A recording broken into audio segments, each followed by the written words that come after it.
Good morning, guys. It's Friday morning, 8 o'clock, and the beast is getting surgery this morning. That's right. This will actually be my first surgical procedure ever. So, do we want to tell these guys what's going on today? I've got a really bad deviated septum, and so it's been like that ever since I can remember.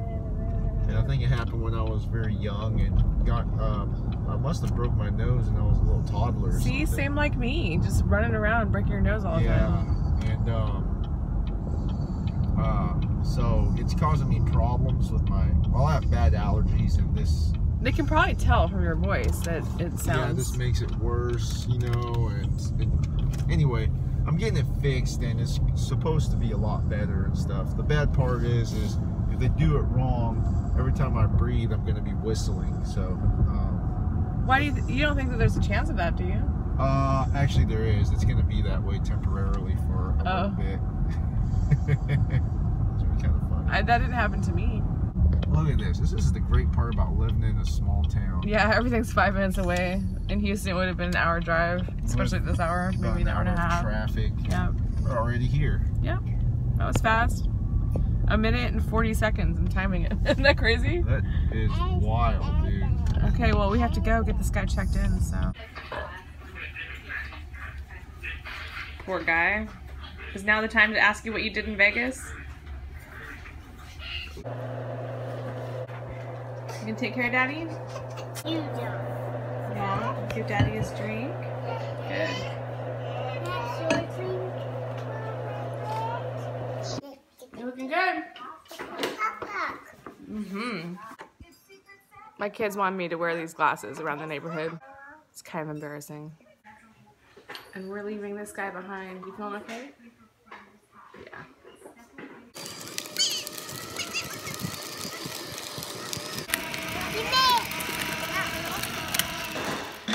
We came with the beast today for him to get his stitches out. This doctor's office has an amazing play area. I've never seen anything like this. Okay, get ready.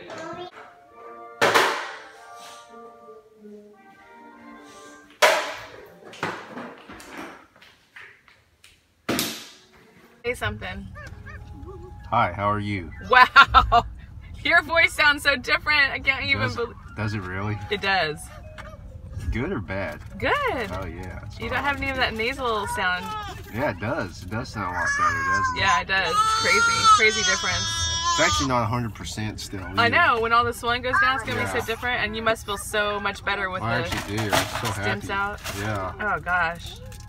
Good job, you. It's just bleeding a little bit right now. I know. It'll stop soon. Yeah.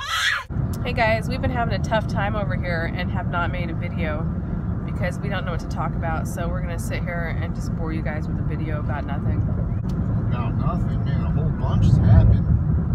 Yeah, but we can't tell these guys anything. It's late. We're driving back to Louisiana. I haven't been wanting to make a video because I'm feeling sick and I'm feeling bad and I don't have hair.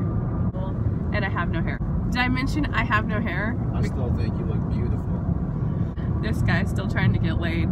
He's like, hey, are you still alive? I need some. He's like, I'm like this, and he's like, hey.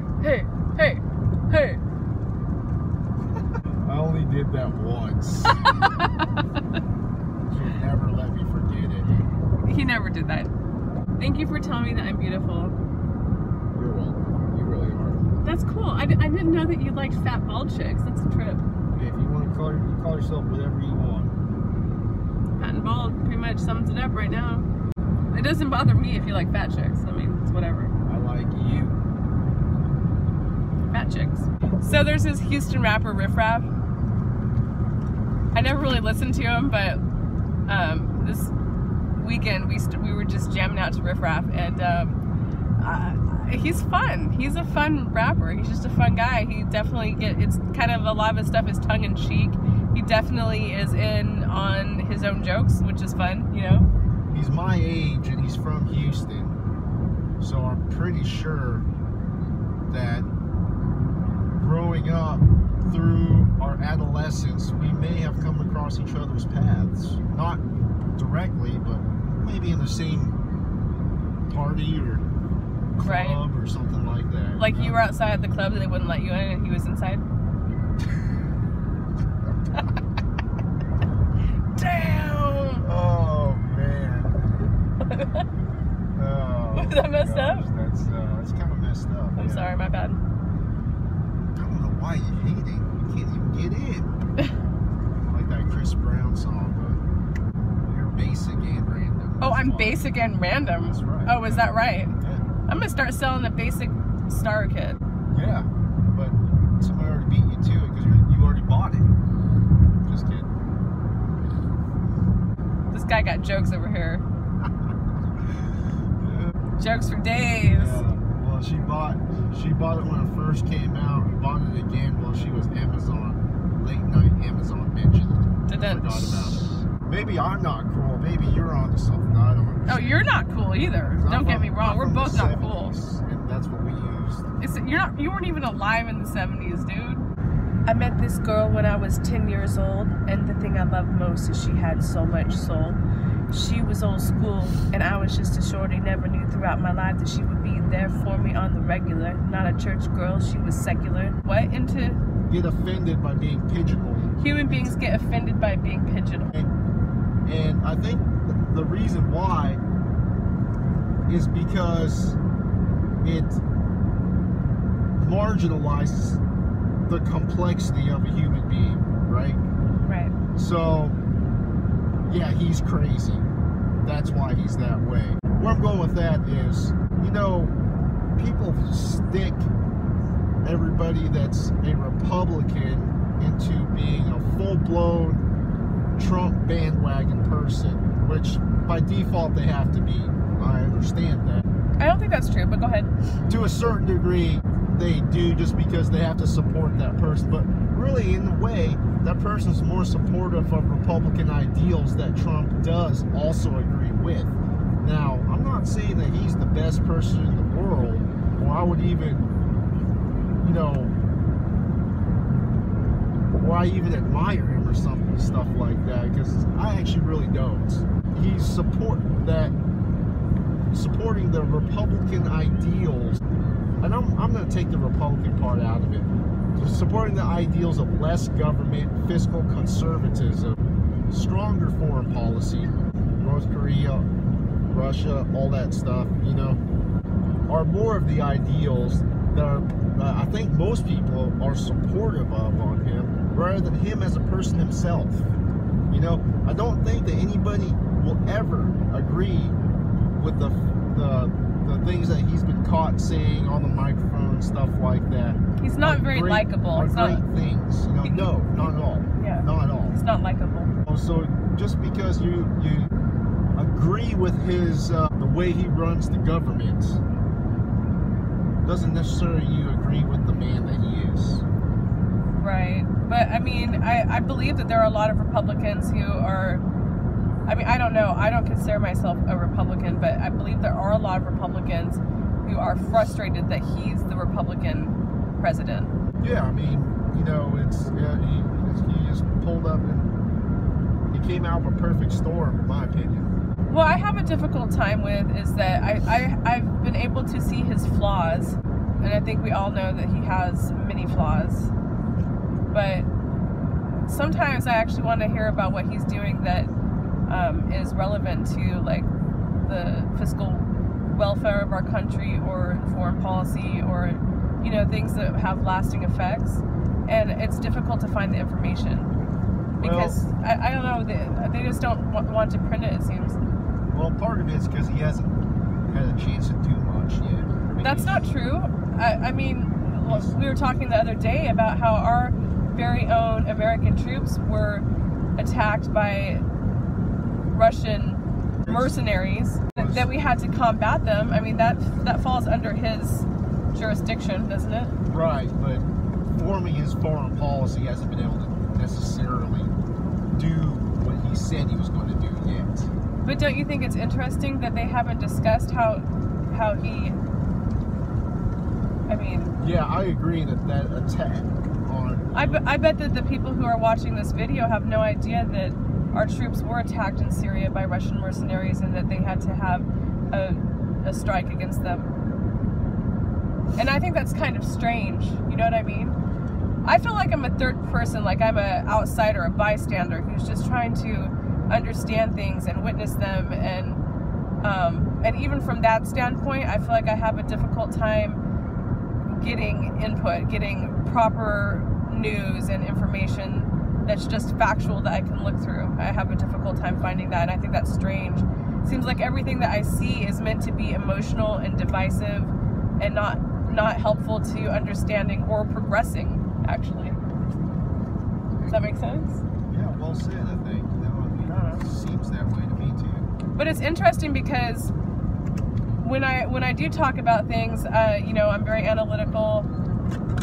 I do download a lot of policies, and I read them, and I look at things from two different standpoints, and I like to do that because I feel like it's the only way for me to be able to form a proper opinion that's non-emotional. So that's why I do not consider myself a Republican or a Democrat.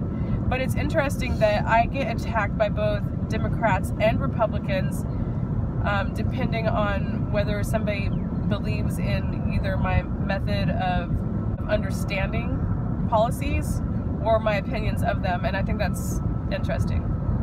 Because, you know why? Because I think I'm a very logical person. So sometimes when people are like, oh, you're such a Republican, oh, you're such a Democrat, and they're saying it in a disparaging way, sometimes I think that what they are saying is actually more about themselves, you know, because they're saying you're looking at this from a logical standpoint and they're disgusted by that. So I think that really what they're saying is that they're emotional, and that they view the policies and concerns from an emotional standpoint, and that they dislike that I am not that way.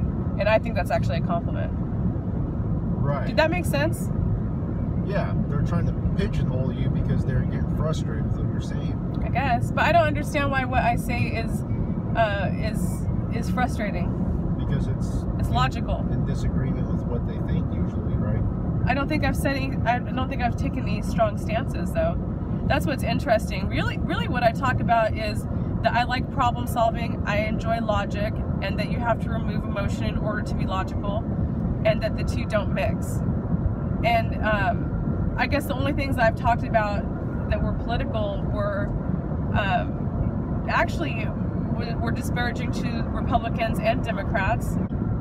So I don't know. I feel like I really haven't said much for people to bite on. Right. You know? When people are being illogical, you're gonna get comments like, I hate you, stupid dummy face, instead of, well, actually, you know, I have something of merit that is counter to what you're saying. I remember back then the video countdown, even before Total Recall Live, was a big deal. Top 20 video countdown or whatever. Do you know what we did get for music? What? Do you remember? BET. BET. Yep. What? Did you ever watch 106 in Park? I don't think so. What is that? That's a BET show. What? It was like the equivalent of Total Recall Live, kind of, sort of. I don't know what either one of those things are. I listen to a lot of hip hop music. That's all. On BET. Well, see, that's the thing, is that during my era, music television got a... I think BET, when I was growing up, was still showing music videos, though. But MTV wasn't doing it anymore. They're going reality. Right.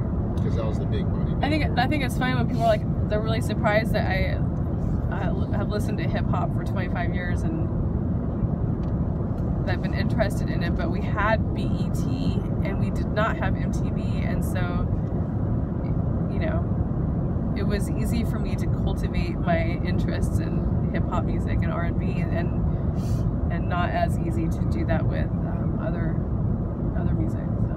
You know, you get formed by the media that's available to you. Thanks for watching my video. I really enjoy telling you guys all the different ways in which I am not cool, not funny, and not attractive, and not happy. remember, guys, aim higher. Don't aim for the horizon, 'cause that's where I'm standing.